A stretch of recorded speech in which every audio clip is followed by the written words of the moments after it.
হাসিনা বলতো 20টা হুন্ডা 10টা গুন্ডা নির্বাচন ঠান্ডা। আর আজকে রুমিন ফারহানা, যিনি হাসিনার কাছে ফ্ল্যাটের জন্য আবেদন করেছেন, যিনি হাসিনার পতনে সবচেয়ে বেশি আমার মনে হয় কষ্ট পেয়েছেন, সবচেয়ে বেশি কষ্ট পেয়েছেন, তিনি হচ্ছেন রুমিন ফারহানা। আমরা 15 আগস্টে আওয়ামী লীগ থেকেও বেশি আওয়ামী লীগ পণ্য যাদেরকে মনে হয় তাদের মধ্যে রুমিন ফারহানা অন্যতম। উনি সব সময় বলে থাকেন বিগত 15 বছর নাকি উনি অনেক ভালো ছিলেন। উনি অবশ্যই ভালো থাকবেন, কারণ উনি যত ধরনের আওয়ামী সুবিধা রয়েছে সব ধরনের সুবিধা উনি নিয়েছেন।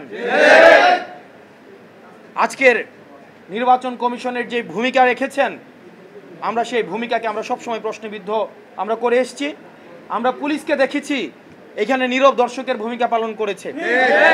আমরা দেখলাম পুলিশ আমাদের নেতা কর্মীদেরকে আমাদের কিভাবে নির্বাচন কমিশনে ঢুকতে বাধা দিয়েছে, অন্যদিকে বিএনপির নেতা কর্মীদেরকে কিভাবে ফ্রি এক্সিট দিয়েছে। এবং এই নির্বাচন কমিশন কতিপয় পার্টির এটা পার্টি অফিস হয়ে গিয়েছে।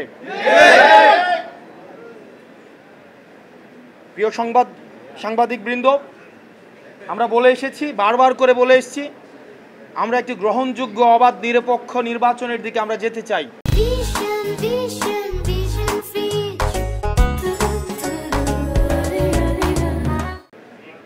বাংলাদেশের মানুষ গণতান্ত্রিক উত্তরণের জন্য অপেক্ষা করছে, কিন্তু বাংলাদেশের মানুষ আবার গুন্ডাতন্ত্রের দিকে যেতে চায় না। বাংলাদেশের মানুষ আবার ১/১১-এর মঞ্চস্থের জন্য অপেক্ষা করছে না। আবার যদি একটি সুষ্ঠু, অবাধ, আমাদের গ্রহণযোগ্য অন্তর্ভুক্তিমূলক নির্বাচন হতে চায়, তাহলে এই নির্বাচন কমিশনের আমরা বস্তুনিষ্ঠ পেশাদারিত্বের ভূমিকায় আমরা দেখতে চাই। এভাবে নির্বাচন কমিশন যেভাবে দলকানা একটি দলের প্রতি, একটি দলের এজেন্ডা বাস্তবায়নে যেভাবে নির্লজ্জের মতো কাজ করছে, সেটি আমাদের যে নির্বাচনমুখী আমরা হচ্ছি সেটির অন্তরায় বলে আমরা মনে করছি। সেজন্য আমাদের একটি সুষ্ঠু নিরপেক্ষ নির্বাচনের জন্য আমাদের এই নির্বাচন কমিশনকে অবশ্যই আমাদের দল মত নির্বিশেষে নিরপেক্ষ ভূমিকা পালন করতে হবে।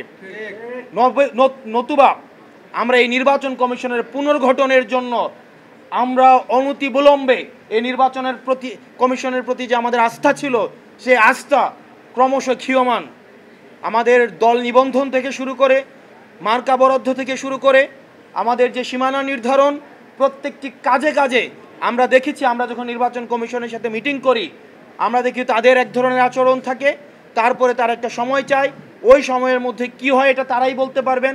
রিমোট কন্ট্রোল নির্বাচন কমিশনের কোথায় রয়েছে এটা আমাদের কাছে এখনো পর্যন্ত সেটা অজ্ঞাত। নির্বাচন কমিশনের যারা কমিশনার রয়েছে, আপনারা যদি মনে করেন আপনারা নিজেরা আপনাদের এই নির্বাচন কমিশন পরিচালনা করতে পারবেন না, আপনারা অন্যরা কেউ পরিচালিত করে আপনাদেরকে, আপনারা মানুষের সামনে সেটি প্রকাশ করুন। না হয় নিকট অতীতে আমরা নুরুল হুদা কমিশনকে আমরা দেখেছি।